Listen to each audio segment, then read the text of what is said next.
Hello guys, linggo ngayon, mag-u-Uber ulit tayo. Ayan. Tignan natin ang ating Uber. Ayan, ang ating Uber na apps, naka-open na, mag-online na lang. Ito yung ating bag na maliit.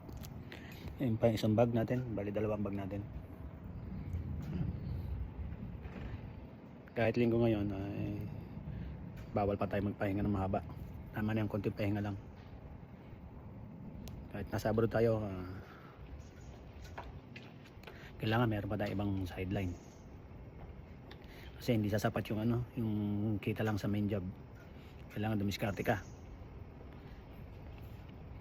Hindi tayo anak ng kontraktor, kaya kailangan natin magsipag.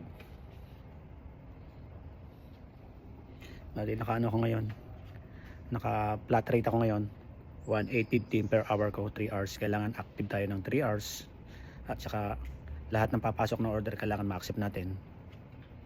Kasi pag hindi natin accept yon, pag nag-miss tayo ng dalawa na hindi natin accept, mawawala yung flat rate natin 1,850, mabalik sa normal. Kung kinita natin is 1,000 lang, halimbawa naka tayo sa flat rate 1,850, yun 1,850 yung ating kikitain. So yan, ayan lang tayo sa Ito Yokado. Ito Yokado, andyan yung McDonald's, maraming order dyan. Malapit lang tayo dyan, kaya mabilis tayo makakakuha ng order. Ayan, naka-flat rate tayo. Ayan, flat rate online to get 1,850 per hour. Waiting tayo na may pumasok na order.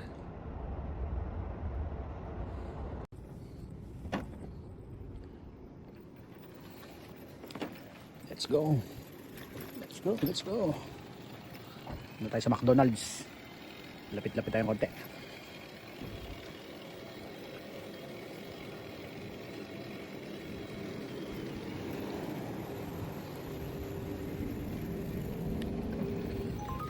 Yun, meron agad McDonald's. Accept natin. Natin niya accept, and then punta tayo sa McDonald's. Malapit lang yan. Ito yung Yokado.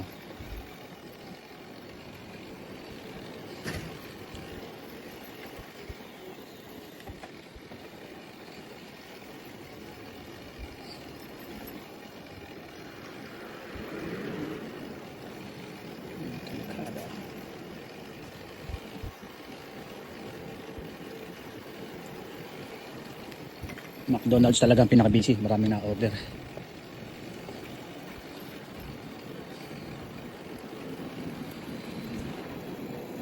Oh, please, bawal yung cellphone.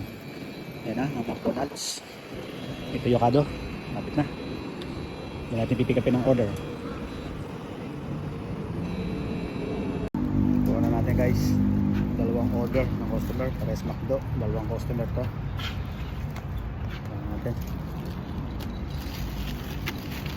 Sa bag.